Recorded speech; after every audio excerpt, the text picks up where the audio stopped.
over extended exposure.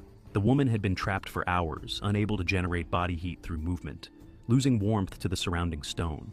Rescuers wrapped her in blankets, creating an insulation barrier between her body and the rock. They assessed her medical condition as best they could in the cramped space.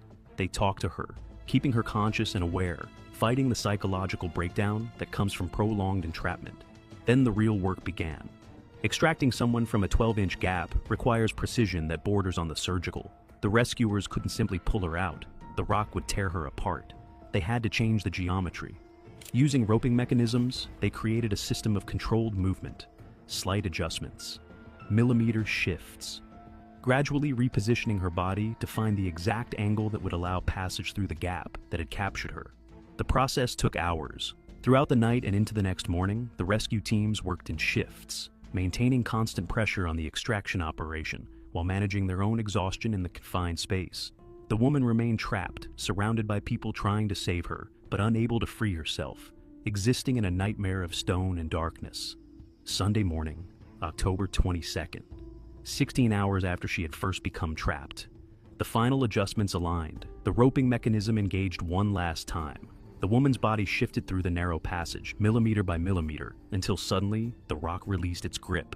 She was free. The journey out of the cave took additional hours. Rescuers had to guide her through the same narrow passages they had navigated on the way in, supporting her exhausted body, ensuring she didn't become trapped again in a different location. When they finally emerged into daylight, a CAL fire helicopter was waiting. The aircraft lifted her to a safe landing zone where ambulances stood ready.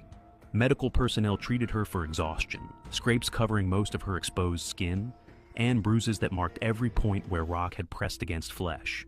But she was alive. Against the suffocating darkness, the crushing stone, and the psychological horror of 16 hours trapped in absolute helplessness, she had survived. The sheriff's department later released safety reminders that seemed almost quaint given what had just occurred. Never cave alone. Tell someone where you're going. Watch for tight crevices. Bring light sources. Practical advice that couldn't capture the existential terror of being wedged in stone. Couldn't convey the specific nightmare of discovering that your body won't move no matter how hard you try. Couldn't express the awful realization that you are utterly dependent on others to save you from a prison of your own making. The woman recovered from her physical injuries. The psychological scars from 16 hours trapped in a 12-inch gap, buried deep in the Thunder Canyon caves, surrounded by crushing darkness and unyielding stone, those wounds would take considerably longer to heal.